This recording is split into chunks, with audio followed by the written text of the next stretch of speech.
हरिभक्त परायण भजन सम्राट श्रीरंग महाराज साबळे त्यांना साथ करतील गान कोकिळा दीपकजी महाराज साळुंके उर्फ पकवाताची साथ महाराष्ट्र भूषण संभाजीनगर जिल्ह्याचा भूषण जीवलग मित्र विठ्ठलजी महाराज गुंजा.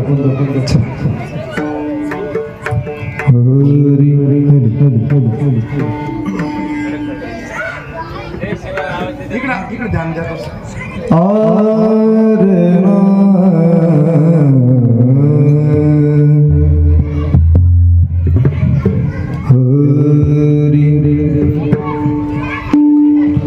आवडीने भावे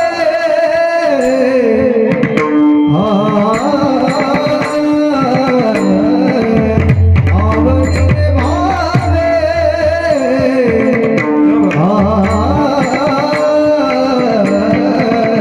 हरिनाम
असं ना विनेकरी बाबाला एखादं माता मौल्यान माना काहीतरी आसन. हा विनेकरी बाबासाठी आसन घ्या एकदा.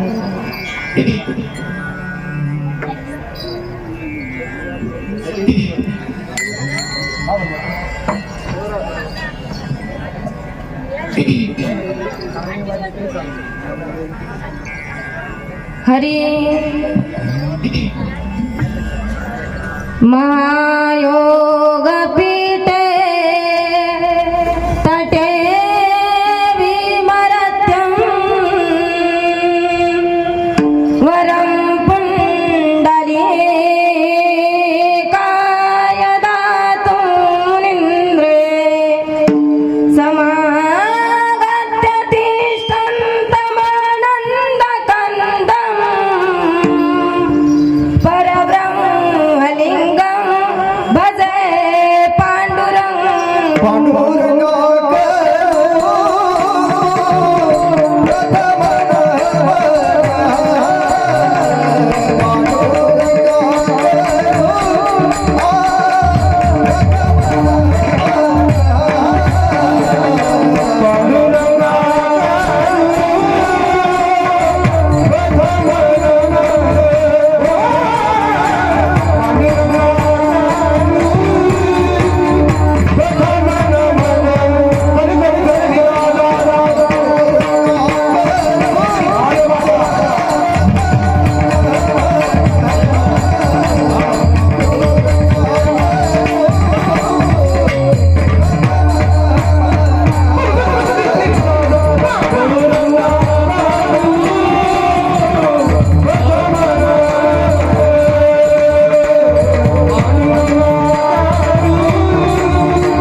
लक्ष्मीचा जाणत असे सकळ जीवांचा करीतो सांभाळ सकळ जीवांचा करीतो सांभाळ तुझ मोकलील ऐसे नाही जैशी स्थिती आहे तैशा परी राहे कवतुक पाये संचिदास एका जनार्दनी भोग प्रारब्धाचा एका जनार्दनी भोग प्रारब्धाचा हरी कृपे त्याचा नाश झाला हरिमुखी गाता हरपली चिंता त्या नाही मागुता जन्म घेणे विठ्ठल विठ्ठल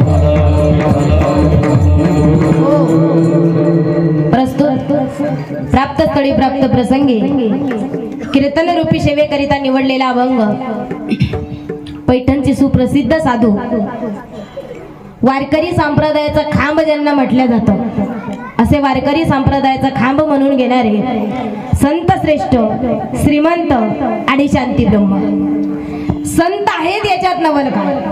संत आहेत याच्यात नवल काय? ते शांत आहेत. शांत असतील विशेष काय? ते श्रीमंत आहे. संत, शांत आणि श्रीमंत. कारण या जगाच्या पाठीवर जी माणसं संत आहेत ती माणसं शांत नाहीत. जी माणसं शांत आहेत ती माणसं संत नाही, ती माणसं श्रीमंत नाही. आणि जी माणसं श्रीमंत आहेत ती माणसं संत नाही, ती माणसं शांत नाही. परंतु अपवादात्मक आमच्या वारकरी संप्रदायाला एकमेव विरळ मिळाला. जे संत आहेत, संत असून शांत आहेत आणि संत शांत असून श्रीमंत आहेत, अशा अपवादात्मक महात्म्याचं नाव आहे शांती ब्रह्मश्री एकनाथ महाराज. आणि या नाथ महाराजांचा हरिपाठ या प्रकरणातील अतिशय सुंदर असा, तुम्हाला सर्वांना रुजेल, पटेल, आवडेल असा सोप्या पद्धतीचा पहिल्या दिवशीच्या कीर्तन रूपी सेवेकरिता मी हा अभंग घेतलेला आहे. विठ्ठला शांतिमय जीवन कसं जगावं, चिंतामुक्त, खेदमुक्त आणि आनंदयुक्त जगण्याची कोणती युक्ती? एकदा त्या हरीचं नामचिंतन आपण केल्याच्या नंतर, त्या देवाचं भजन आपण केल्याच्या नंतर आपल्या सगळ्यांना आपल्या जीवनामध्ये किती सुख प्राप्त होणार आहे याचं सुंदर चिंतन सांगणारा हा सुंदर अभंग मी सेवेकरिता घेतलाय. परंतु तुम्हा सर्व श्रोते वर्गाला एक कळवळीची हात जोडून विनंती आहे, कमी वेळामध्ये आपण चांगलं चिंतन पाहू. सर्वांनी सर्वांगाचे कान करून ऐकायचंय. विठ्ठला अभंगाचा सरळ शब्दशः अर्थ अगोदर लक्षात घ्या, म्हणजे कीर्तन ऐकायला सोपं जातं. प्रस्तुत अभंगामध्ये नाथ बाबा प्रतिपादन करताय की बाबा, या मृत्यू लोकामध्ये प्रत्येक जन्माला आलेला जीव, या जीवामध्ये थोडस डिवायडेशन झालेलं आहे, थोडीशी विभाजणी झालेली आहे. 84 लक्ष योनीपैकी 83,99,999 योनी जर बाजूला ठेवल्या तर यात एकच योनी अशी आहे जी भगवान परमात्म्याचं भजन करू शकतो.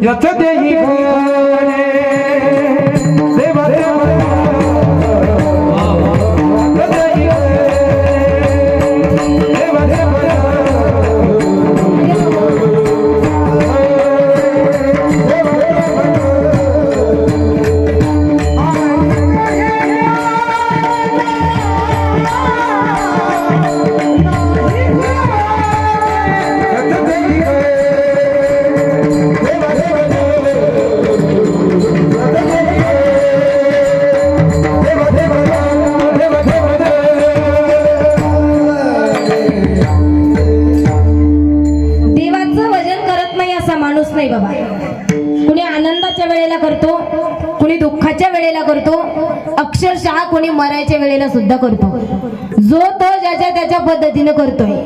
परंतु आज नाथ बाबा तुम्ही आम्हाला सांगताय, जे भजन तुम्ही आम्ही करत आहोत ते देवाला आवडेलच असं नाही ना.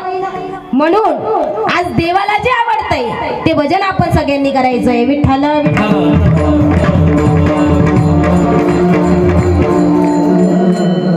सेवेला सुरुवात करण्यापूर्वी अल्पसा हा परिहार द्यायचा. तोसा साधू संतांच्या पदस्पर्शाने पुनीत झालेली आपली ही नगरी, आपले आराध्य दैवत छत्रपती शिवरायांना स्मरून तुम्ही सर्व मंडळी या ठिकाणी उत्कृष्ट अशा सप्ताहाचं आयोजन नियोजन आणि अगदी अंतकरणापासून करताय. आणि विशेष महत्त्वाचं सांगायचं म्हणजे सप्ताहाचं हे 50वे वर्ष आहे आणि सुवर्ण महोत्सव म्हणून तुम्ही अखंड हरिनाम यज्ञ या ठिकाणी हा करताय. एकदा जोरदार टाळी वाजवायची. काय झालं बाबा, कोणतीही परंपरा सुरू करणं जड नसते. माझं बोलणं लक्ष देऊन ऐका.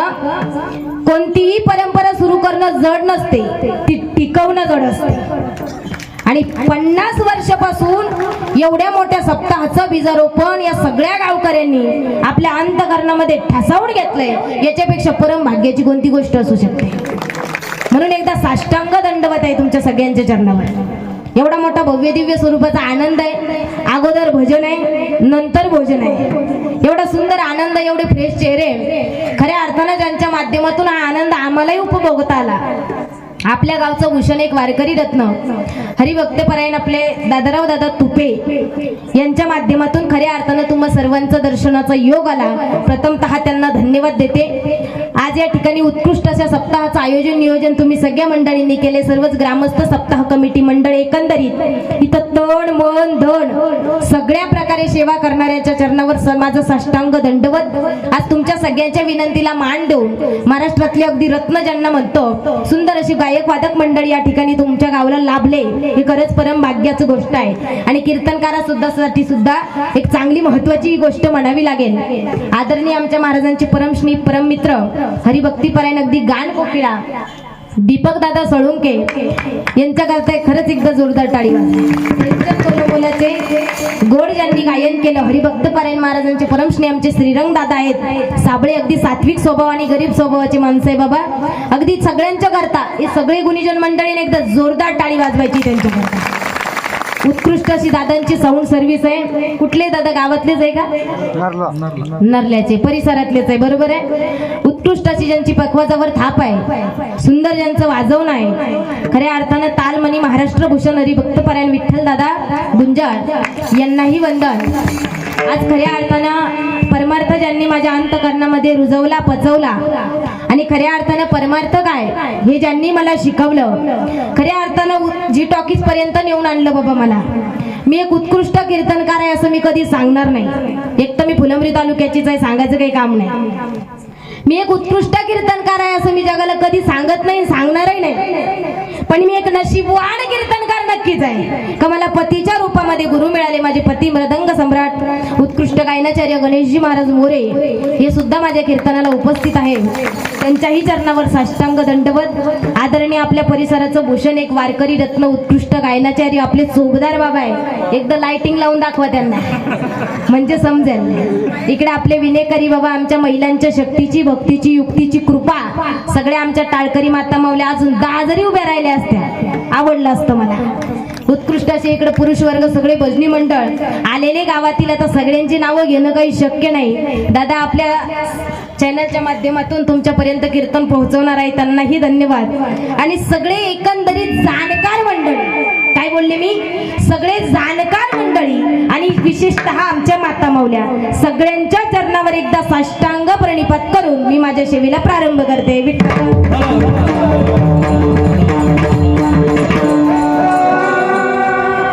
अगदी आनंद आहे बाबा. एवढं सुंदर गायन आहे आणि आज हेच पाहायचं आहे आपल्याला, हेच करायचंय. आज परमार्थ करायचा आहे, अंतकरणापासून करायचा आहे. तुम्हाला आळस नाही आलं ना मागं बसलेले माता मावल्यांनो? माझं बोलणं ऐकू येतंय ना? काल काय झालं, हा त्या शेवटच्या आजीने खूप वर हात केले माझ्या करता बरे का. काल काय झालं, एक आजी माझ्या कीर्तनाला आल्यानंतर झोपल्या. आता शिवरात्रीचं पर्व काय चालू होतं दादा, आल्याबरोबर अशा समोर बसले, पहिल्या चालीला झोपल्या. तुमच्या गावाकडच्या आजी फार गोड आहे, फार भाविक आहे बरं का. पहिल्या चालीला झोपल्या, सुंदर चाल गायली, सुंदर पखवाज वाजला. पहिल्या चालीला झोपल्या, ज्ञानदेव तुकारामला उठले दादा. पहिल्या दिवशीचं कीर्तन झाल्यानंतर दर्शना करता नंबर लावला, म्हणे ताई सुंदर कीर्तन झालं. आमच्या मनाचं अगदी समाधान झालं. मी सांगितलं आजी पहिल्या चालीला झोपला तो, ते ज्ञानदेव तुकारामला उठलात, मग तुम्ही माझ्या कीर्तनामध्ये काय ऐकलं, काय आवडलं तुम्हाला? खरं सांगू का ताई, नारदाच्या गादीवर आहे, खोटं बोलायचं काम नाही म्हणे. अहो ताई मला घरी 4-4 गोळ्या घेऊन झोप येत नाही, इथं आल्याबरोबर झोप लागली. असं भाविक असतंय का बाबा? म्हणून आज भाविकाने भक्ती अगदी अंतकरणापासून करायची, जेणेकरून जगाचा मालक आपल्या करता धावून आला पाहिजे. विठ्ठला अभंग संत श्रेष्ठ नाथबाबांचं आहे, नाथबाबांच्या अभंगावर चिंतन करायचंय, कीर्तन करायचंय. परंतु माझी सर्वात महत्वाची आणि एकमेव सूचना तुम्हाला सगळ्याला कीर्तनाच्या अगोदर मला सांगायची आहे. माझ्या कीर्तनामध्ये कधीच आणि कुणीच अगदी कर्ज घेऊन बसल्यासारखं बसायचंच नाही. अगदी फ्रेश बसायचं आणि अंतकरणापासून भगवान परमात्म्याच्या नामाचं नामचिंतन करायचं, जेणेकरून जीवनामध्ये त्याची फलश्रुती मिळाली पाहिजे. विठ्ठला अभंगनाथ बाबांचा आहे. वारकरी संप्रदायातील सकल संत परंपरेचा जर आपण विचार केला बाबा, असे एकही समाज नाही ज्या समाजामध्ये संत जन्माला आले नाही, आणि असा एकही समाज नाही ज्या समाजामध्ये संत जन्माला आल्याच्या नंतर लोकांनी त्यांना त्रास दिला नाही. आणि प्रत्येक संताचं उदाहरण सांगायचं म्हणजे प्रत्येक संतांचं जीवन 18 दारिद्र्याने वाढलेलं होतं. कोणतेही संत तुम्ही घ्या, जगद्गुरु तुकोबराया काय परिस्थिती सांगितली दादा, आम्ही सदैव सुडके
जवळी येता चोर धाके, जाऊ पुढती भिके कुत्री घर राखीती.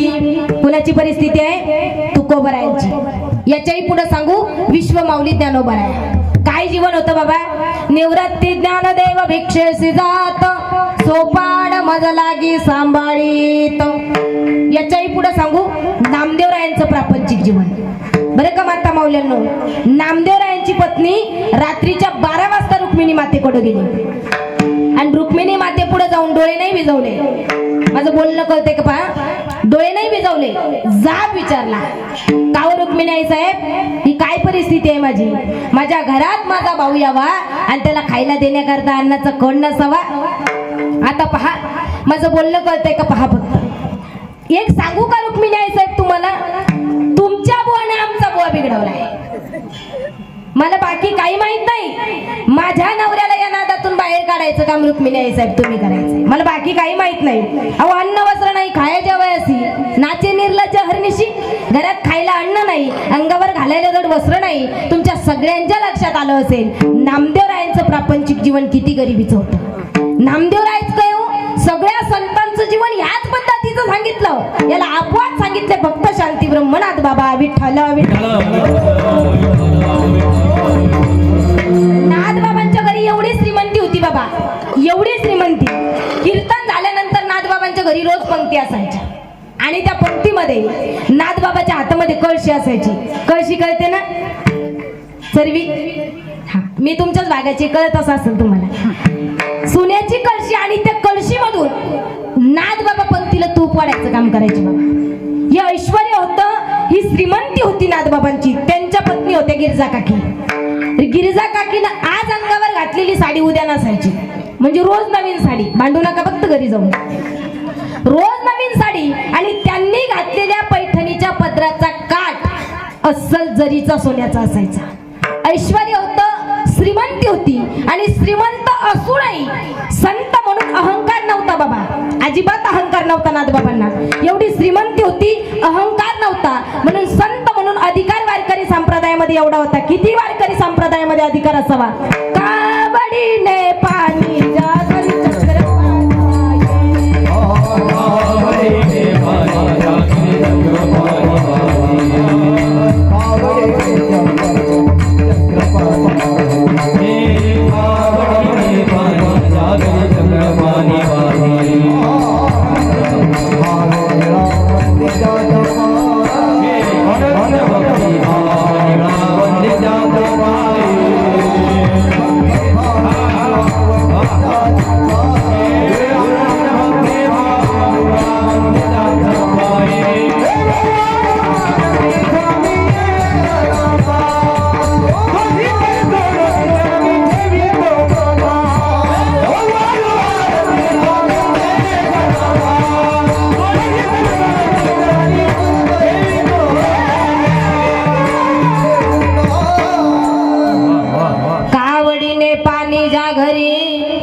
चक्र पाणी वाहे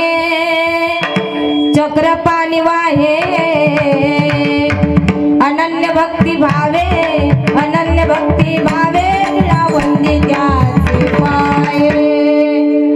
एवढा मोठा अधिकार होता बाबा नादबाबांचा. आणि नादबाबांचा अधिकार होता या समाजाचं सिंहावलोकन केलं होतं.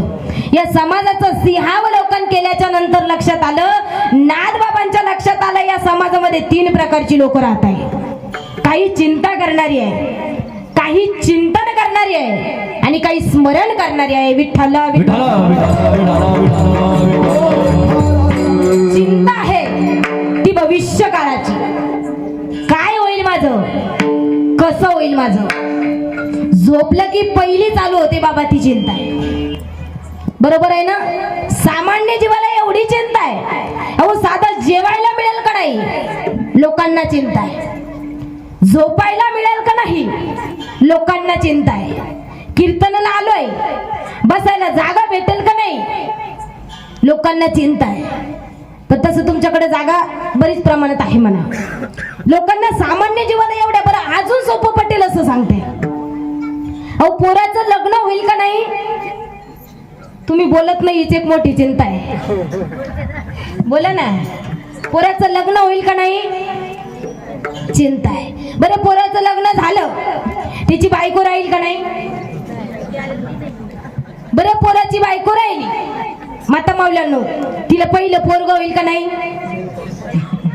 बरं पहिलं पोरग झालं, ही पोरग शाळेत जाईल का नाही. किती चिंता आहे सामान्य जीवाला. नो गॅरंटी बाबा. खरं सांगू का, लेकरांवर जर आज चांगली त्यांची बुद्धी आहे, फार उत्कृष्ट. एवढे वृद्ध वर्ग बसले ना, सगळ्या वृद्ध वर्ग काय म्हणतात, आमचा छोटासा मुलाचा नातू आहे, माझा नातू आहे ना अगदी अँड्रॉइड मोबाईलवर अगदी सहज फोटो फिरवतो म्हणे.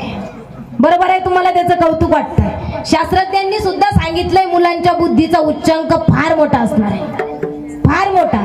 त्यांची बुद्धी खूप सुंदर आहे, पण जसा तुम्ही वळण त्यांच्या बुद्धीला द्याल तशा पद्धतीने ती बुद्धी चालते. एक पोरग शाळेच्या आवारामध्ये बसलं बाबा, विनेकरी बाबा, त्याचे गुरुजी आले तिकडून.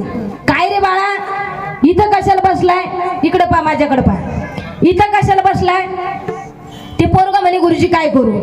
अरे असं काय करतो म्हणे वेड्या, वर्गात जाऊन बस, तुला तिथं चालू असलेला विषय समजेल. बरं म्हणे गुरुजी समजला विषय, मग पुढे.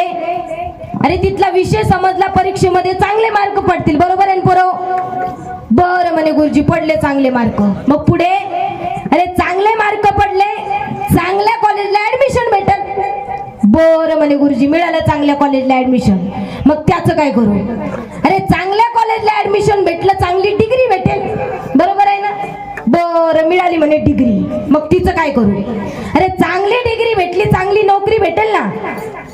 बरं म्हणे गुरुजी मिळाली नोकरी, मग तिचं काय करू. इकडं पहा माझ्याकडे पहा, मिळाली म्हणे नोकरी, मग तिचं काय करू. अरे असं काय करतो म्हणे वेड्या, चांगली नोकरी भेटली, चांगली छोकरी भेटेल ना. बरं म्हणे गुरुजी मिळाली छोकरी, मग तिचं काय करू. अरे एकदा का भरपूर इस्टेट प्रॉपर्टी सगळं तुझ्याकडे आले, काय आरामामध्ये तुला झोपायचंच आहे. मग ती पोरग म्हणे गुरुजी एवढं सगळं करून जर झोपायचं तर आत्ताच झोपू द्या ना, कशाला टेन्शन देताय. मुलांची बुद्धी खूप चांगली आहे, पण जसं त्यांना वळण द्याल तशी वळत जातात बाबा. सांगायचा मुद्दा महत्वाचा एक आहे, आपली संतान जर चांगली असेल, आपली संतान जर चांगली असेल तर आपल्याला जीवनामध्ये चिंता करायची गरज नाही. हा महत्वाचा मुद्दा आहे. विठ्ठल. या ठिकाणी बरेच वृद्ध वर्ग माझं कीर्तन अगदी अंतकरणापासून ऐकताय. तुम्हा सगळ्या वृद्ध वर्गाला हात जोडून माझी कळवळीची विनंती आहे, बाबा आपल्या मुलांसाठी इस्टेट प्रॉपर्टी कमवून ठेवायचीच नाही. फक्त कमवली ती विकू नका, ती मला भांडायला येतील. इस्टेट प्रॉपर्टी कमवून ठेवायचीच नाही, तुम्ही फक्त त्यांच्याकरता संस्कार कमवायचे. इस्टेट प्रॉपर्टी पोरं आपोआप कमवतील. ज्या आई बापानं मुलांसाठी इस्टेट प्रॉपर्टी कमवून ठेवली, कडू आहे पण सत्य आहे, त्यांना हेच म्हणावं लागतंय, मी तुझ्यासाठी जीवन जाडिले रे बाळा, तुझे नाही पण पाजले, मी तुझ्यासाठी जीवन जाडिले रे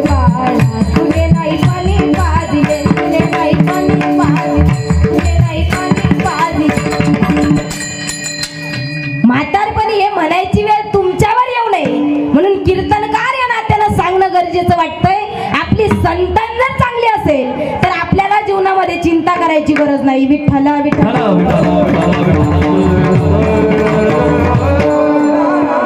थोडं शांततेत बसून घ्या. पुरुष वर्ग विक्षेप होतोय मला कीर्तनाला. शूटिंग तुम्हाला इकडे चालू आहे, यांच्यापासून भेटून जाईल कोणाकोणाला पाहिजे तर, बरं का. उठू नका आता कीर्तनामधून कोणी. विठ्ठला विठ्ठला.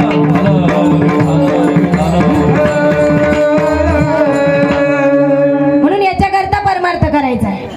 एवढे तरुण वर्ग माझ्या कीर्तनाकरता उपस्थित आहे ना दादा, तुमची बहीण समजून माझे मोलाचे वाक्य ऐका. एवढं सुंदर आयुष्य तुम्हाला भेटलंय, एवढं सुंदर आयुष्य. या आयुष्यामध्ये असे जगा, असे जगा, असे जगा. त्या जगण्यामध्ये तुम्हाला तुमच्या जीवनामध्ये एक क्रांतिकारक इतिहास घडवता आला पाहिजे. अरे आदर्श ठेवायचा तर कुणासारखा, ज्यांनी हिंदवी स्वराज्याची स्थापना केली असे राजे शिवछत्रपती सारखा तरुण आदर्श आज प्रत्येक तरुणांनी घ्यायचा आहे. माझ्या धर्माकडे जो कोणी बोट दाखवेल त्याला समुद्रात फेकून देईल असं म्हणणाऱ्या स्वामी विवेकानंदजी सारखा आदर्श आज प्रत्येक तरुणांनी घ्यायचा. आदर्श घ्यायचा तर कुणासारखा बाबा. अहो दुश्मनांनी लाई लाई करून मारावं, जीभ काय काढावी, डोळे काय काढावे सांगितलं. अरे अंधाराला भीत नाही, आभाळाची साथ आहे. अंधाराला भीत नाही, आभाळाची साथ आहे. अरे मोडेल पण वाकणार नाही, महाराष्ट्रातली जात आहे.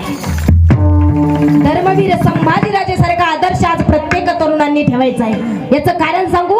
आपण जर चांगला आदर्श जर आपल्या जीवनामध्ये ठेवत असू, आपल्या आई बापाला कुठल्याही गोष्टीची चिंता करायची गरज उरणार नाही. हा महत्वाचा मुद्दा आहे. विठ्ठला विठ्ठला. कारण आज सामान्य जीवाला जिवंतपणी जी चालते तिचं नाव चिंता आहे बाबा. आणि ही चिंता या टोकापासून त्या टोकापर्यंत बसलेल्या प्रत्येक माणसाला लागून आहे. म्हणून ही चिंता करणाऱ्या समाजाचं नाद बाबा सिंहावलोकन करतात. सिंहावलोकन केलं. काही समाज आता मगाशी सांगितलं तसं चिंता करणार आहे. काही समाज स्मरण करणारा सापडला बाबा. किती इस्टेट प्रॉपर्टी होती माझ्याकडं, दारूच्या नादापायी काही शुल्लक उरलं नाही. काय म्हणायचं? स्मरण. तिसरी गोष्ट नादबाबांनी सांगितली, तिसरी गोष्ट सांगितली ती म्हणजे चिंतन. आता कीर्तनाला आलेत ना, आवडीन आले का सवडीन आले? कोणी कोणी म्हटलं कीर्तन झाल्यानंतर पंक्ती म्हणून थोडस कीर्तन पाहू. आवडीन आले का सवडीन आले? बोला ना. कोण म्हणलं सवडीनं? कीर्तनाला आवडीनेच आलं पाहिजे. आणि भगवान परमात्म्याच्या नामाचं नामचिंतन अगदी आवडीनेच केलं पाहिजे. त्याच्या नामाचा चिंतन आवडीने जर केलं तर काय होतं? अभंगाचं पहिलं.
एकदा जोरदार.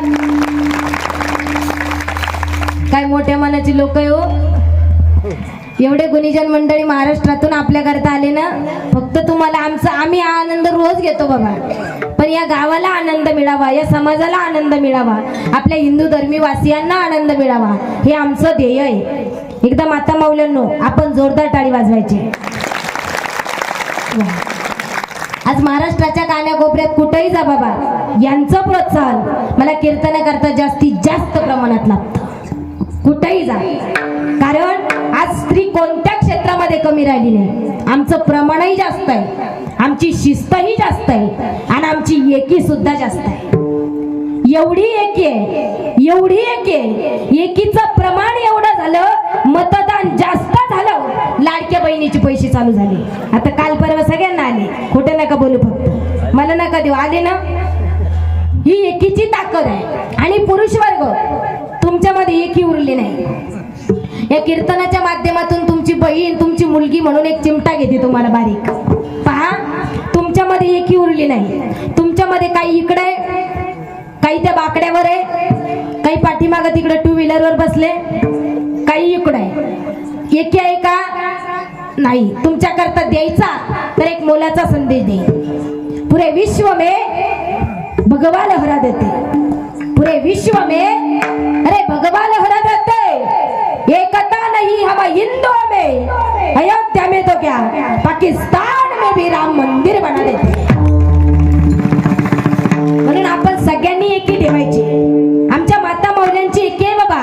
अरे नारी की निंदा मत कर यारो, नारी तो रतन की खान. नारी की निंदा मत कर यारो, नारी तो रतन की खान. अरे उस नारी से जन्मे हुए राम कृष्ण हनुमान. सामान्य गोष्ट नाही ना बाबा. आज साधा गावचा सरपंच व्हावं कुणी, सरपंच ताईच आहे ना आपल्या गावात. आम्हाला बरोबर सगळं डिटेल माहिती मिळते. गावचा सरपंच व्हावं कुणी, बोला ना. महिलांनी. IPS अधिकारी व्हावा कुणी, जोरात बोला, कुणी.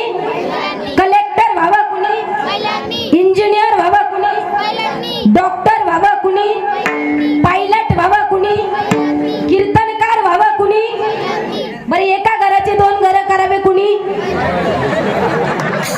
ते माग बसलेले माता माऊले बोलतच नाही ना. अहो, आपण बोललं नाही की सगळे पुरुष वर्गाची खसखस पिकते ना. पण सगळ्या पुरुष वर्गाला हात जोडून सांगणं आहे बरं का, आमच्या माता माऊल्यांचा प्रपंच करता फार मोठा त्याग आहे. तुम्ही सगळेजण पाहुण्यांच्या बैठकीमध्ये बसून चहा घेता, पण यांचं तसं नाही. पाठीमागं किचन रूम मध्ये जायचंय, चहाच्या पातेल्यामध्ये जो चहा पावडर उरलेला असतो ना, त्याच्यात कपभर पाणी टाकायचंय, 2-4 दाणे साखरेचे टाकायचे आणि अगदी ते उकळून प्यायचे. हा त्याग आहे आमचा संसाराकरता. म्हणून एक कौतुकाची थाप म्हणून सगळ्या पुरुष वर्गाने आमच्या माता माऊल्यांसाठी एकदा जोरदार टाळी वाजवायची. अरे भोजन की मजा थाली से, फूलों की मजा माला से, झगड़े की मजा, बोला ना, झगड़े की मजा गाली से और हरी कीर्तन की मजा म्हणून टाळी वाजवायची. विठ्ठला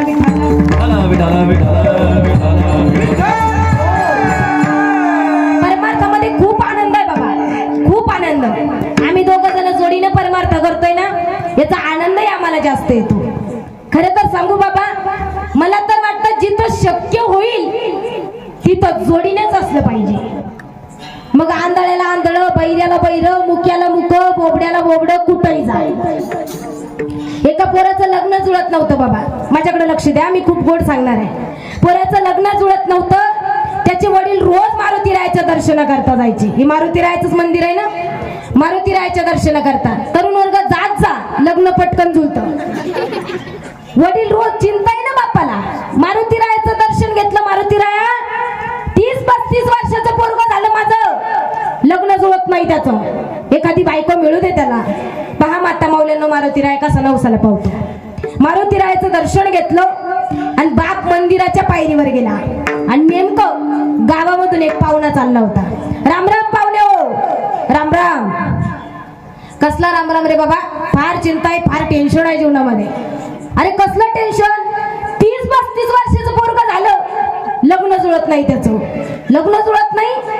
अरे घरी एवढी इस्टेट आहे, प्रॉपर्टी आहे, 10-20 एकर शेती, कसं लग्न जुळत नाही? काय सांगू तुला, माझं पोरग लई बोबडा आहे. कसं आहे? बोबडा आहे. पोरीचं बाप म्हणे त्या टाळी का, माझी पोरगी बोबडीच आहे म्हणे. पावला ना मारुती राया, जमलं रे जमलं. बापाने पोरीला व्हॉट्सअपवर मेसेज टाकला, पटकन उरकून ठेव, तुला पाहुणे मंडळी पाहायला येत आहे. चोपदार बाबा, तुमच्या काळात होते का अँड्रॉइड फोन? नाही ना.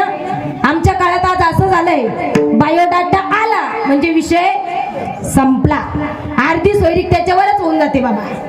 तुमच्या काळामध्ये मला वाटतं लग्न झाल्यावर नवरदेवाला नवरी पाहायला भेटत असेल, बरोबर आहे ना? आणि तो काळ फार चांगला होता बाबा. आता नुसती बायको माहेराला जरी गेली तर पटकन नवऱ्याचा मेसेज येतोय, तू हसत असशील हसू पाठव, तू रडत असशील अश्रू पाठव, झोपेत असशील स्वप्न पाठव. तिकडून पटकन पत्नीचा मेसेज येतो, अहो मी भांडत असते, खरकट पाठवू का? किती गोळ झाला दादा सोशल मीडियाचा, फार गोळ केला. काही काही तरुण तर कीर्तनामध्ये सुद्धा मोबाईल घेऊन बसलेले असतात, म्हणजे क्षणभरही तो सोशल मीडियाचा जमाना असा दूर नाही होऊ देत, दूर होऊच देत नाही. पण मी एक सांगू तुम्हाला, पूर्ण विश्वाला लांबून ठरणारी ज्ञानोबरांची ज्ञानेश्वरी, आणि जे ज्ञानोबर आहे, जी ज्ञानेश्वरी तुम्हाला आम्हाला सांगताय, ते ज्ञानोबर या महाराष्ट्राच्या मातीत घडले. सोशल मीडियावर जाऊ नका. पंचम वेळ त्यांच्या गाथ्याला मांडल्या जातंय, ते तुकोबरायांसारखे महात्मा याच महाराष्ट्राच्या मातीत घडले. कशाला जायचं सोशल मीडियावर? आपण जर असेच व्हॉट्सअप, फेसबुक, इंस्टाग्राम याच्यावर अडकणार असू ना, मी नाही सांगत, माऊली ज्ञानोबरायांनी सांगून ठेवलंय, पाहे पा दूध पवित्र आणि गोड, पासे त्वचेची या पत्राण, परित्य वेरणी गोचिड, अशुद्ध काय शेविती. म्हणून एकच सांगताच, अरे तरणा भाग्यवंत, नट्या हरी कीर्तनात विठ्ठल विठ्ठल. त्या ठिकाणी पोरीच्या बापाने मेसेज पाठवला, वेळ कमी असल्यामुळे पोरीनं घर झाडलं, अंगण झाडलं, चटई टाकली, पाट टाकला, सगळे पाहुणे मंडळी आले आणि बसली. त्या पोरीच्या आईनं चहा केला, पोरगी हुशार होती, अगदी चहा कपामध्ये टाकला, ट्रे त्या पोरीच्या हातात दिला, ताई जा पाहुण्यांना चहा देऊ दे. अशी प्रोसिजर आहे ना आजी आपल्याकडं. टाळकरी महिला मंडळ काय गोड हसून हो म्हणाला. हो काल असंच विचारलं दादा, विठ्ठल दादा, एक बाई रागानं फणफणली ना, का हो म्हणे ताई अशी प्रोसिजर आम्हाला विचारता का, तुम्हाला महाराज पाहिलं नव्हते आले का? आता कीर्तनकाराला कोण काय प्रश्न विचारेल सांगता येत नाही ना बाबा. पोरीच्या आईनं ती कप्पामध्ये ते पोरीनं सगळ्या पाहुण्यांना चहा दिला. हुशार होती पोरगी, तिनं नवरा मुलगा होता त्याला कपशीत चहा दिला. हा कपशीत चहा. त्यानं काय केलं, कपातला चहा बशीत ओतला आणि 2-3 फुरके मारले. आता फुरके कसे मारायचे पुरुष वर्ग यांच्याकडून शिका. कपातला चहा बशीत ओतला, 2-3 फुरके मारले, मग त्यानं गप माराव ना. ती म्हणत चहा किती गलम गलम आहे, चहा किती गलम गलम आहे. एवढा ऐकून ताई साहेब पोरीनं तरी गप माराव ना. ती पोरगी म्हणती फुतून फुतून प्या. मला काय सांगायचंय तुम्हाला, एका क्षेत्रामध्ये आहे म्हणून आमचं चांगलं जुळतंय. विठ्ठल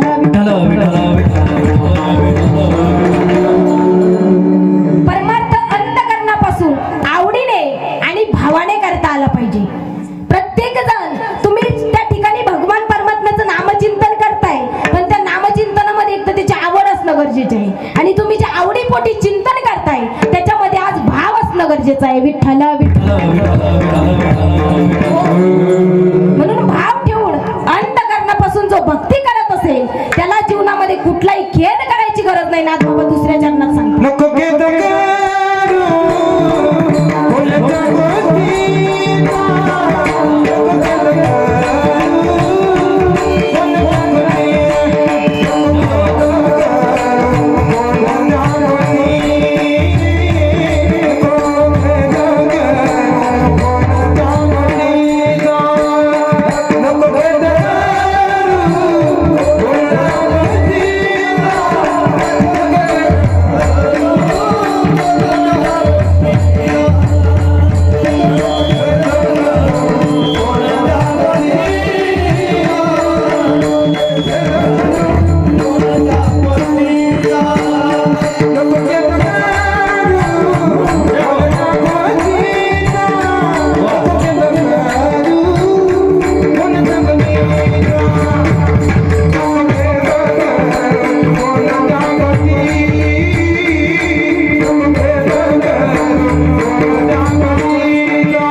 टाळी वाजून सहकार्य करत जा बरं का. परमार्थ सोपा नाही, परमार्थ खूप कठीण आहे. आम्हा सगळ्या मंडळीला आवड आहे म्हणे आम्ही आवडीने त्या ठिकाणी करतोय. कारण सांगू, मृदंग वाजवणं सोपं आहे का दादा? सगळं खाल्लेलं जिरून जातं, सोपं नाही ना.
असंच नाही कळू शकत. आता मृदंगाचार्य महाराजांचं पकवाज वाजून जर अंग ताठरलं, हात जरा दुखायला लागले, घरी जाऊन ते त्यांच्या मंडळीला सांगू तरी शकतात की बाई माझे पाय जरा दाबून दे, हात जरा चेपून दे, तेलानं जरा मालिश करून दे.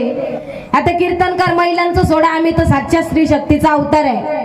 पण पुरुष कीर्तनकार जर असेल, कीर्तन करून जर थोडे पाय ताठरले, घरी जाऊन ती पत्नीला म्हणू तरी शकतं की बाई माझे पाय जरा दाबून दे, चेपून दे.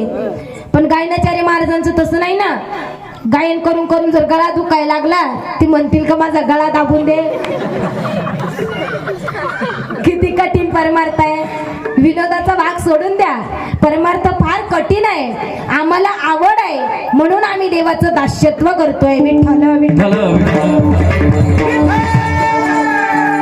आज कीर्तनामधून एकच शिकून जायचंय बाबा. आज घराघरामधलं महाभारत जावं आणि प्रत्येक घरामध्ये रामायण यावं, याच्याकरता आम्ही कीर्तन करत फिरतोय. महाभारत सांगू एका वाक्यात, माझं ते माझं आणि माझ्या भावाचं ते पण माझं. अजून फॅशन बदलली आजी. माझं ते माझं आणि सगळ्या शेलगावचं ते पण माझं. याला काय म्हणायचं? महाभारत. रामायण सांगू एका वाक्यात, भावाच्या पादुका सिंहासनावर ठेवल्या, भावाचा म्हणून राज्य केलं, भावाच्या नावानं सगळं राज्य चालवलं, याला रामायण म्हणायचंय. हेच शिकायचंय आज माझ्या कीर्तनामध्ये. परमार्थ म्हणजे दुसरं तिथलं काही नाही. परमार्थ म्हणजे जिथं माणसामध्ये स्वार्थ राहत नाही, तो खऱ्या अर्थानं परमार्थ. वाह, एकदा टाळी वाजवा आजी करता. सगळं गाव सांगेल आजीनं परमार्थच केला. आणि शेवटच्या श्वासापर्यंत त्या कीर्तनामध्येच बसणार बाबा. आणि खरं सांगू, हे वृद्ध वर्ग कीर्तनात येऊन बसणं ही खऱ्या अर्थानं परमार्थाची ताकद आहे. विठ्ठल विठ्ठल. हो, म्हणून अंतकरणापासून त्याचं दास्यत्व करता आलं पाहिजे. आणि माता माऊल्यांनो, आपल्यासाठी खूप सोपा परमार्थ आहे. आपल्यासाठी परमार्थ खूप सोपा आहे. परमार्थ हे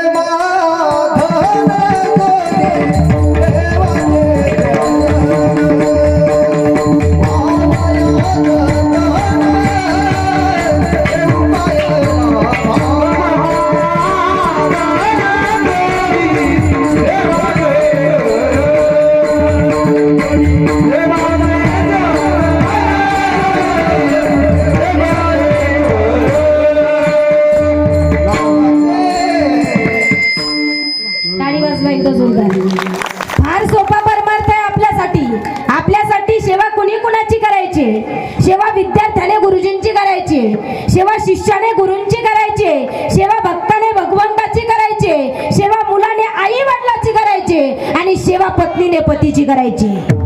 झाला आपल्या परमार्थाचा पण. अहो संसारामध्ये असा, परमार्थामध्ये रडा. संसारामध्ये असा, परमार्थामध्ये रडा.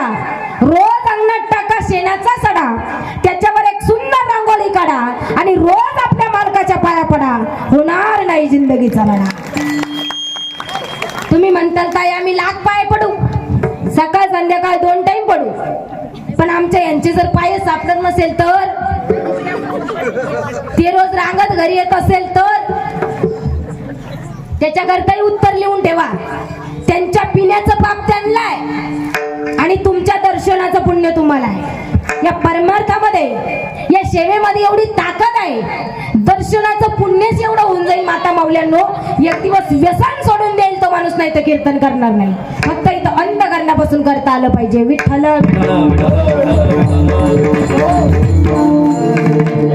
सेवा करा ना, फक्त देवाचीच करा. पंढरपूरला जा असं नाही सांगणार. दिवसभर राम राम करा असंही नाही सांगणार.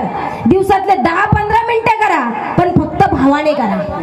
आज वृद्ध आईबाप घरामध्ये असतील, त्यांची सेवा करा. तुमचा पांडुरंग परमात्मा तुम्हाला घरी दर्शन द्यायला आल्याशिवाय राहणार नाही. काही न लगे एक भावाचे कारण, काही न लगे एक भावाचे कारण, काही न लगे एक भावाचे कारण,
केला. देवाला आपला अर्धा एकर जमिनीचा तुकडा नाही लागत, फक्त आणि फक्त शुद्ध भाव लागतोय. एवढा शुद्ध भाव होता, एवढा शुद्ध भाव होता बाबा आमच्या विदुर काकाचा. देवाने त्यांच्या घरी कण्या खाण्याकरता यावं, एवढा शुद्ध भाव, एवढा शुद्ध भाव त्यांच्या भक्त असणाऱ्या आमच्या विदुर काकी देवाने घरामध्ये यावं आणि देव आल्यानंतर स्वतःचं भान विसरून जावी.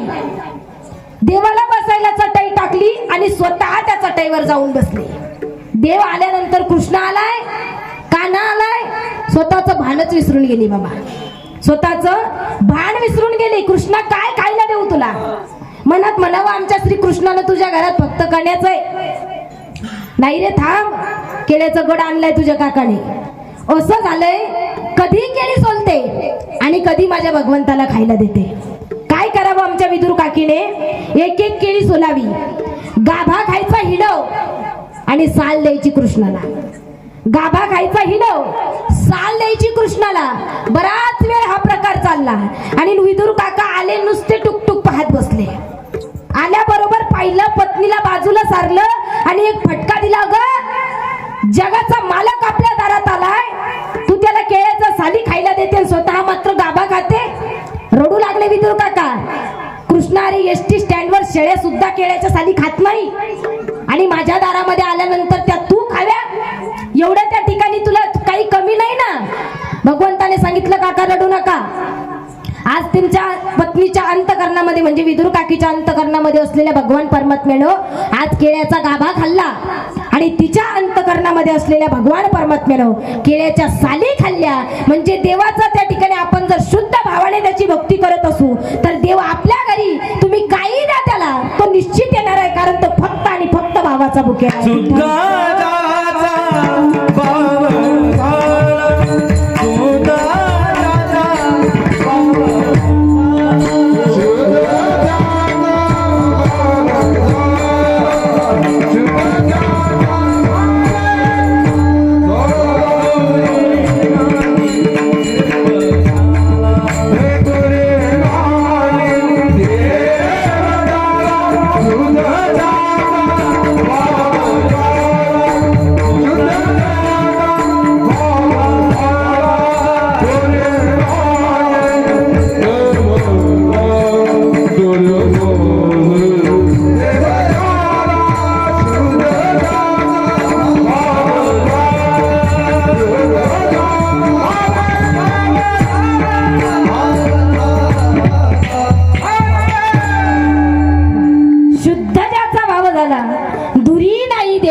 म्हणून आपल्याला जर वाटत असेल जगाच्या मालकाने आपल्या सुखदुःखामध्ये, आपल्या संकटामध्ये आपल्या करता यावं, आणि तो येतोच बाबा.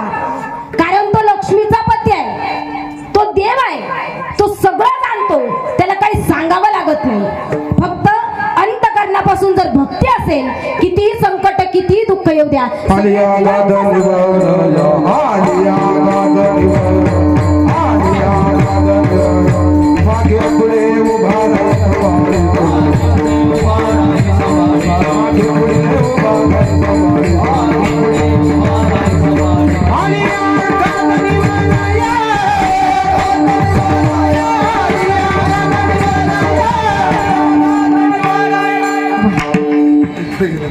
प्रमाण बरेच आहे दादा आपल्याकडे, पण मला बोलायला वेळ कमी पडून जातो.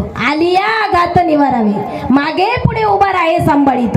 तो देव सगळं काही जाणतो, त्याला काही सांगावं लागत नाही, तो सगळ्यांचा सांभाळ करतोय. अभंगाचं तिसरं चरण. सकळ जीवाचा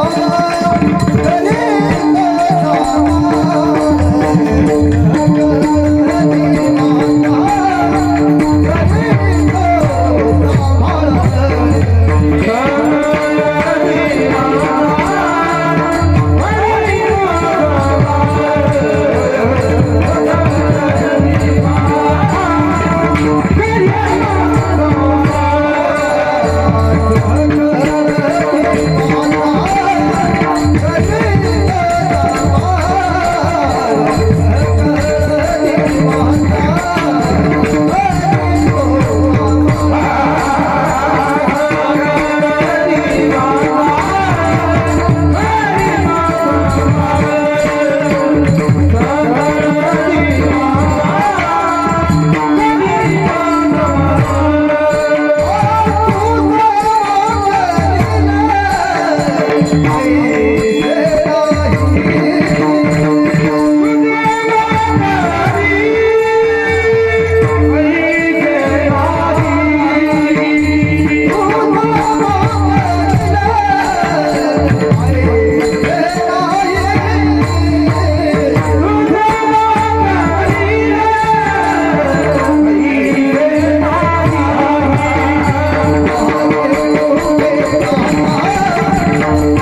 हरिमुखी गाता हरपली चिंता.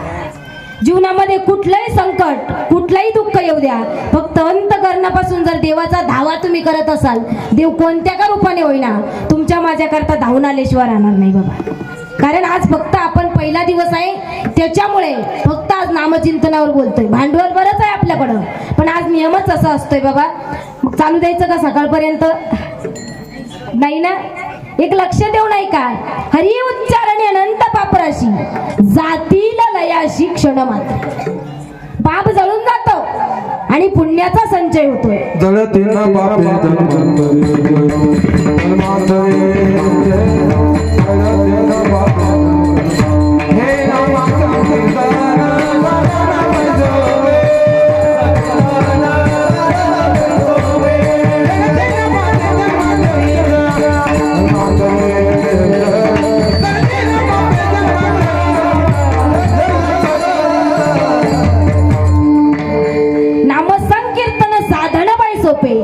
जळतील पापे जन्मांतरीचे. पाप जळून जातं आणि पुण्याचा संचय अशा प्रकारचा भगवान परमात्म्याच्या नामचिंतनानं होत असतो. ही फार मोठी फलश्रुती आहे. याच्या ही पुढची फलश्रुती सांगू, त्या ठिकाणी भगवान परमात्म्याचं नामचिंतन जर अंतकरणापासून करत असाल तर तुम्हाला साक्षात साधू संत मायबापांचं दर्शन होते आणि संतांचं दर्शन झालं म्हणजे भगवान परमात्म्याचं दर्शन होते. हा महत्वाचा फायदा आहे. विठ्ठल विठ्ठल. संत दर्शनाचे लाभ सांगायचे मला तुम्हाला. पाप जळून जातंय, अज्ञान नष्ट होतोय, भ्रम नष्ट होतोय आणि भगवान परमात्म्याचं दर्शन होतंय. अज्ञान कशा प्रकारचं आहे का बाबा? एक म्हातारे बाबा बँकेमध्ये पैसे काढायला जातात. तिथं गेल्यानंतर कॅशियर इंग्रजीत बोलतो. इकडे बसलेले वृद्ध वर्ग, आहे ना पासबुक तुमच्याकडं? मला नका देऊ, फक्त हो तर म्हणा. बोला ना, पासबुक आहे ना? तुमच्यासारखेच म्हातारे बाबा बँकेमध्ये पैसे काढायला गेले. बँक कुठले तुम्हाला? ओढत बाजार. पैसे काढायला गेले, तिथला मॅनेजर इंग्रजीत बोलत होता आणि कॅशियरही इंग्रजीतच बोलत होता. एक होतं आंध्रामधलं आणि एक होतं कर्नाटक मधलं. त्यांची दोघांची काहीतरी किडबिड किडबिड किडबिड इंग्रजी चालूच. पण ती इंग्रजी चालू असताना हे म्हातारं तिथं गेलं आणि त्यांची इंग्रजी बोलणं ऐकलं. तापट डोक्याचं होतं. त्याच वेळेस ठरवलं आता इंग्रजी शिकायची. इंग्रजी शिकायची म्हणल्याबरोबर धावतच घरी आलं. वाड्यामध्ये एक गुरुजी भाड्यानं राहत होते. जसं आलं तसं गुरुजींकडे गेलं. गुरुजी, मला इंग्रजी शिकायची. आता गुरुजीला वाटलं नाही म्हणावं ते म्हणून माझी खोली सोड. इकडे लक्ष द्या, माझ्याकडे पहा. माझी खोली सोड. नाही नाही, या ना बाबा संध्याकाळी शिकवतो इंग्रजी. इंग्रजी शिकवतो. म्हातारा ऑफिस मध्ये चोरलेलं जुनं रजिस्टर घेऊन आलं इंग्रजी शिकायला. गुरुजींसमोर बसलं. बाबा म्हणा बरं यस. हे म्हातारं म्हणायचं यस. बाबा म्हणा नो. म्हातारं म्हणायचं नो. काय डोकं तरळ आहे बाबा, अर्धी इंग्रजी तर अशीच बोलून टाकतं म्हणे. आता पोरीनं यस नो आलं म्हणजे इंग्रजी आली का? फार कठीण आहे ती. फार परिश्रम करावे लागतात त्याच्याकरता. पण गुरुजीनं सांगितलं आणि म्हाताऱ्याला वाटलं मी इंग्रजी शिकलो. Yes no yes no yes no करीत करीत करीत करीत म्हातारं घरी गेलं. घरी गेलं आणि घरी गेल्याबरोबर घरी आजी होत्या. अहो जा बस स्टँडच्या बाजूला भाजी मंडी आहे ना, तिथून जरा भाजी विकत घेऊन या. आता म्हाताऱ्याला हातामध्ये पिशवी घेतली. भाजी विकत आणायला भाजी मंडी आधी गेलं, पण चक्क इंग्रजी पेपर वाचायला विकत घेतला. दादा उलटा पेपर पकडून बसलं बाकड्यावर पेपर वाचित आणि नेमका तेवढ्यात एका जणाचं पाकिट चोरीला गेलं. आता ते त्याच्या पाकिटाची शोधाशोध करीतच होता. तेवढ्यात त्यानं पाहिलं ज्या अर्थी म्हातारा उलटा पेपर पकडून बसले त्या अर्थी चोरी म्हाताऱ्यानंच केली. आता वाचायचं असतं तर सुईचा पकडला असतं ना बाबा. उलटा पेपर पकडला, जसं गेलं तसं गळा धरला. बाबा माझं पाकिट चोरलं का? हे म्हातारं म्हणे यस. असं आणलं ना बाबा, कधी आयुष्यात मार खाल्ला नसेल. अहो बाबा असं काय करताय? वय झालं तुमचं, चोरी करण्याचं काय वय नाही. आता माझं पाकिट मला देऊन टाका. म्हातारं म्हणे नो. अजून आणलं. मग म्हाताऱ्याला कळावं ना बाबा आपली इंग्रजी मार खाती म्हणून, तरी इंग्रजी बोलायचं कडकं जाईच ना. म्हातारं पुन्हा घरी गेलं. आता पहिल्या दिवशी मार खाल्ला, अंग जरा ताठ ठरलेलं. पहाटे उठायला 8 वाजले. पटकन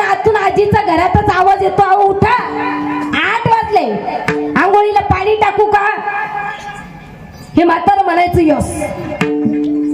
आहे ना आपल्या ग्रामीण भागामध्ये प्रथा, पुरुष वर्ग आंघोळीला गेलं की आमच्या माता माऊल्या आंघोळी करता पाणी टाकून देता ना, होच म्हणा.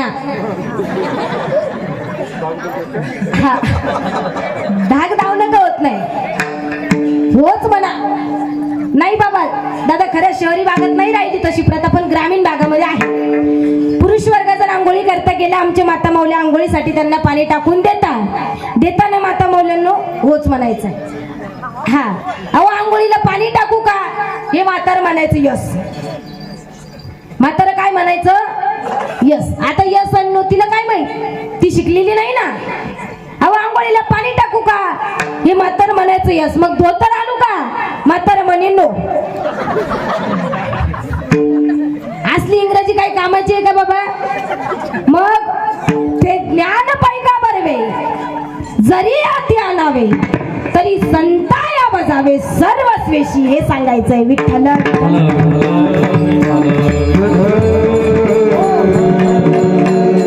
म्हणून जीवनामधलं जर अज्ञान नष्ट करायचं असेल, देवाचं नामचिंतन गरजेचं आहे, त्याचं भजन गरजेचं आहे, बाकी काही करायचं नाही. जैशी स्थिती आहे तैशापरी आहे, कव तू कप आहे संचिताचे. मग एकदा माता माऊल्या पुरुष वर्ग सगळ्यांनी वर हात करायचे, आपल्याला भजन घ्यायचं. आज आरजी माझं सपोर्टर आहे बरं का कीर्तनामध्ये, त्यांना आता घेऊनच जाते मी माझ्या बरोबर. इकडे बसलेल्या पुरुष वर्ग असं वाटलं नाही पाहिजे आज पहिला दिवस आहे म्हणून. ज्याने केले नाही ना त्याला कीर्तन झाल्यावर सांगते काय होतं ते, या माझ्याकडं. सकाळी जर हातावर सूज आली तर पुन्हा म्हणू नका ताई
नामचिंतन करून कुणी केला परमार्थ?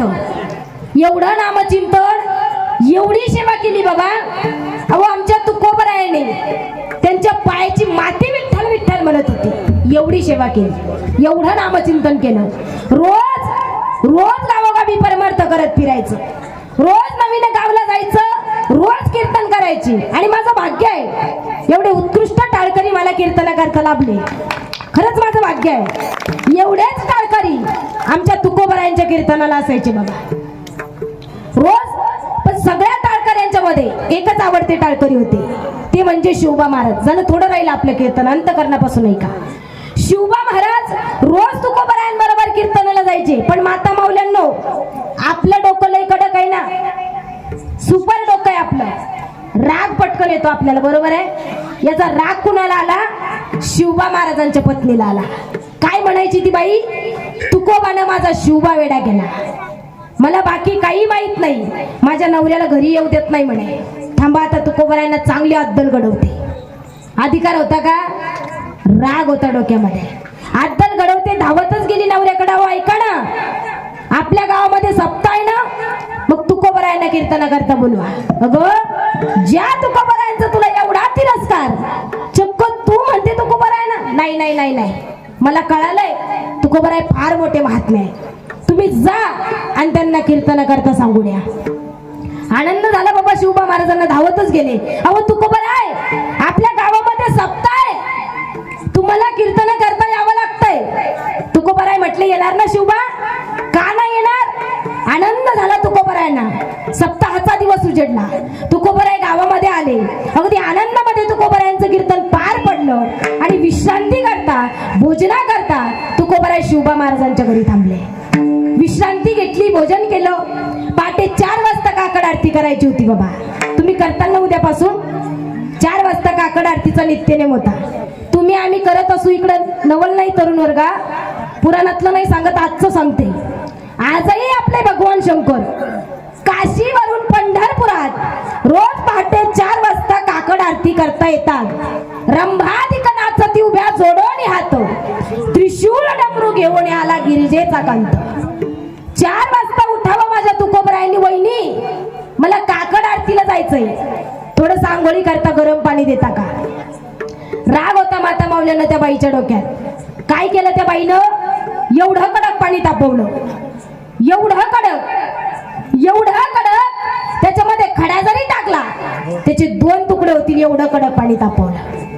आणि एवढं कडक तापवलेलं पाणी त्या बाईनं आमच्या तुकोबरायांच्या अंगावर ओतलं. काय म्हणताय तुकोबराय? जळे माझी काया लागला वनवा, जळे माझी काया लागला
समाज में मीराबाई को राजस्थान छोड़ने के लिए राजी किया.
जळे माझी काया लागला वनवा दावरे केशवा माय बापा. देवाने यावं, अलिंगन द्यावं आणि शरीराचा सगळा दाह नाहीसा करावा. आज खऱ्या अर्थानं सांगू, जो अंतकरणापासून देवाचा दावा करतोय ना, त्याच्या जीवनामध्ये, इकडे लक्ष द्या, त्याच्या जीवनामध्ये कितीही भोग, कितीही दुःख आणि कितीही संकट येऊ द्या, देव त्याचा सर्वनाश करतोय. अभंगाचं शेवटचं एका जनार्दनी भोग एका जनार्दनी भोग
Thank you.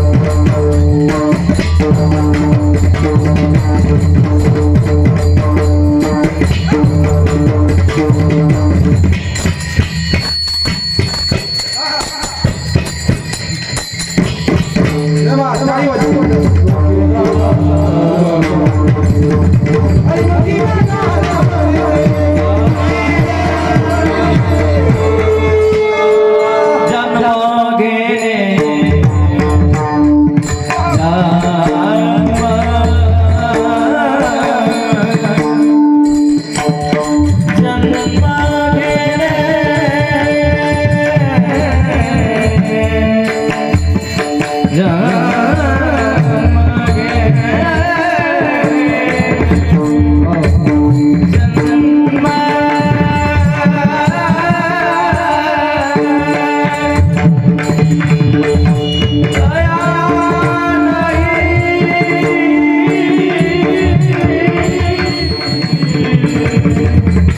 जन्म घेणे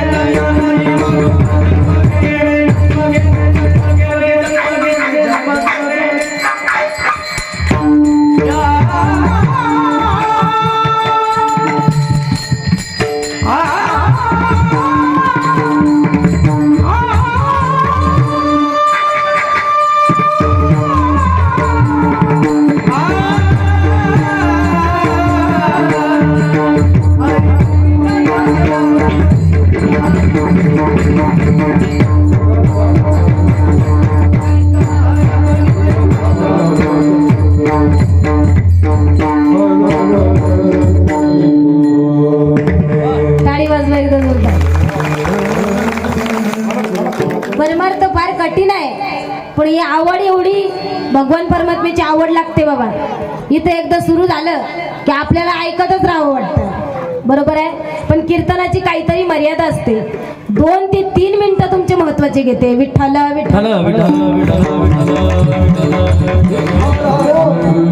परमार्थ करायचा अंतकरणापासून करायचा. आणि काही मोजकी वाक्य जी मी सांगितल्याशिवाय मला तरी माझं कीर्तन केल्याचं समाधान नाही लाभत. झालं फक्त महत्वाचं सांगते. लेख तर ती आहे जी अहिल्यादेवी होळकर आहे. लेख तर ती आहे जी किरण बेदी आहे. लेख तर ती आहे जी माई सिंधुताई सपकाळ आहे. लेख तर ती आहे जी आज राष्ट्रपती आहे. लेख तर ती आहे जी आमदार खासदार आहे. लेख तर ती आहे जी राजमाताजी जवळ आहे. राजमाताजी जवळ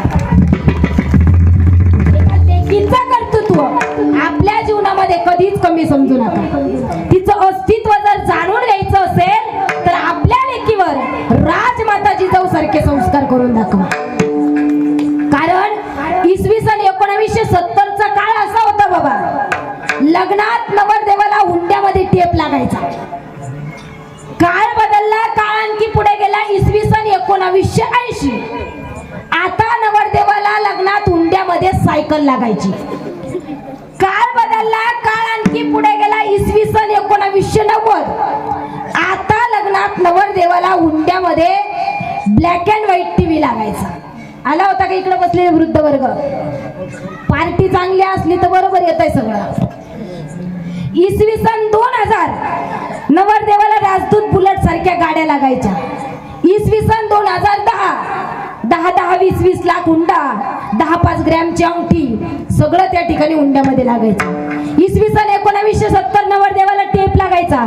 1980 नवरदेवाला सायकल लागायची. 1990 नवरदेवाला टीव्ही लागायचा. इसवी सन 2000 राजदूत बुलेट लागायची. पण आज 2026 आहे. आज 2026चा सवाल जर पाहिला, आज नवरदेवाला टेप नाही लागत, टीव्ही नाही लागत, राजदूत बुलेट नाही, सायकल नाही, 10-20 लाख हुंडाई नाही लागत. आज मंडप नसला तरी चालतं, स्टेज नसलं तरी चालतं, वरहाडी नसले तरी चालतं, ब्राह्मण नसला तरी चालतं. घ्या दाखवू. ब्राह्मण नसला तरी चालते, बरोबर आहे. पण आज 2026चा सवाल आहे, कोणी पोरगी देतं का पोरगी? अरे आज अभिमान बाळगा त्या बापानं ज्याच्या जवळ लेकी आहे. कारण काय तिचं सामर्थ्य, काय तिची ताकद आणि काय तिचं खऱ्या अर्थानं आमच्या जीवनामधलं स्थान आहे. ज्याला जीवनात असली प्रियसी म्हणून कळाली तो राधेचा श्याम झाला. ज्याला जीवनामध्ये स्त्री पतिव्रता म्हणून कळाली तो सीतेचा राम झाला. ज्याला जीवनामध्ये स्त्री बहीण म्हणून कळाली तो मुक्ताईचा ज्ञानदेव झाला. आणि ज्याला जीवनामध्ये स्त्री आई म्हणून कळाली तो जिजाऊचा शिवबा झाला. जिजाऊचा छत्रपती शिवाजी राजे म्हणायचे, स्त्री ही स्त्री नाही, ती प्रत्येक मराठ्याच्या घराच्या देव्हाऱ्यातील एक ज्वलंत देवता आहे.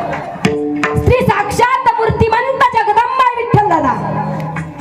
स्त्री, अरे रांझाच्या पाटलाच्या हातून अपराध घडला, एका स्त्रीची दिवसा ढवळ्या आबरून उठल्या गेली, स्त्रीने स्वतःचं अस्तित्व संपलं, विहिरीमध्ये उडी टाकली.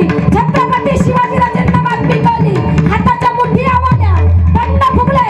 अरे ज्याचे हात माझ्या आईच्या पत्रापर्यंत जातात, त्याचे हात माझ्या बहिणीच्या पत्रापर्यंत जातात, त्याला आताच्या परमेश्वरा जिंदा या मुर्दा. नुसते बोलले नाही, नुसते आश्वासन नाही दिले, अवघ्या समाजाच्या समोर छत्रपती शिवाजीराजांना रांझाच्या पाटलाचे हातपाय तोडले होते बाबा. हा कायदा होता त्या वेळेचा, संदेश दिला होता अवघ्या आणणारे आमच्या वाटेवर येऊन आमच्याशी वाटमारी करणाऱ्याची त्याच्या वाटेवर जाऊन त्याची वाट लावल्याशिवाय आम्ही आमच्या वाटेवर परतत नाही. हा इतिहास आहे या महाराष्ट्राचा. आज खऱ्या अर्थाने छत्रपती शिवरायांचे मावळे तुम्ही आम्ही प्रत्येक जण म्हणून घेतो ना. काय करायचं तरुण वर्ग, छत्रपती शिवरायांसारखे कपडे घातले म्हणजे तुम्ही छत्रपती होणार नाही. छत्रपती शिवरायांसारखी तलवार हातामध्ये घेतली म्हणजे तुम्ही छत्रपती होणार नाही. चंद्रकोर कपाळावर लावली म्हणजे तुम्ही छत्रपती होणार नाही. रस्त्याने एखादी मुलगी चालली ना, ती मुलगी संधी नाही, ती मुलगी आपली जबाबदारी आहे, म्हणून तिला तुम्ही सगळ्यांनी घरी नेऊन सोडायचंय. हे खऱ्या अर्थाने ज्या वेळेस घडेल त्यावेळी माझ्या छत्रपती शिवरायांचा इतिहास शिकू. अंतःकरणापासून सांगावंसं वाटतं बाबा, आणि सांगते याच्याकरता आजही आपल्या भारत देशामधली स्त्री सुरक्षित नाही. सांगणं माझं याच्याकरताच आहे. म्हणून प्रत्येक स्त्रियांचं संगोपन तुम्ही आम्ही आपण सगळ्यांनी आपल्या जीवनामध्ये करावं, आणि जिथं शक्य होईल पुरुष वर्ग, कारण आपल्या भारत देशाची संस्कृती एवढी महान आहे. एका वाक्यात सांगते आणि सांगते थांबते बरं का. स्वामी विवेकानंदाची शिकागो परिषदेला जातात बाबा. अमेरिकेतील तत्वज्ञांनी विचारावं, अहो स्वामीजी आप तो हमेशा हिंदुस्तान के संस्कृति का ही गुणगान करते हो, ऐसी क्या बढ़िया बात है हिंदुस्तान के संस्कृती में. त्यावेळी या भारत देशाची संस्कृती पटवून देत असताना स्वामी विवेकानंद जी ने सांगावं, तुम्हारे देश में और तुम्हारे संस्कृति में और हमारे संस्कृति में दो ही फर्क है. क्या?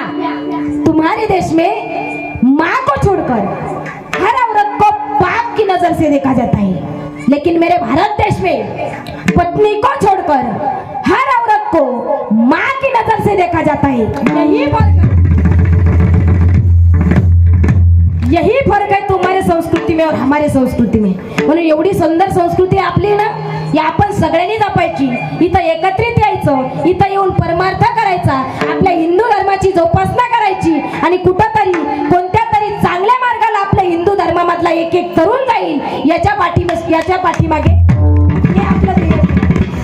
हे जर ध्येय ठेवलं, निश्चितच इथला घराघरातला माणूस आनंदी असेल बाबा, इथली घराघरातली स्त्री सुखी असेल.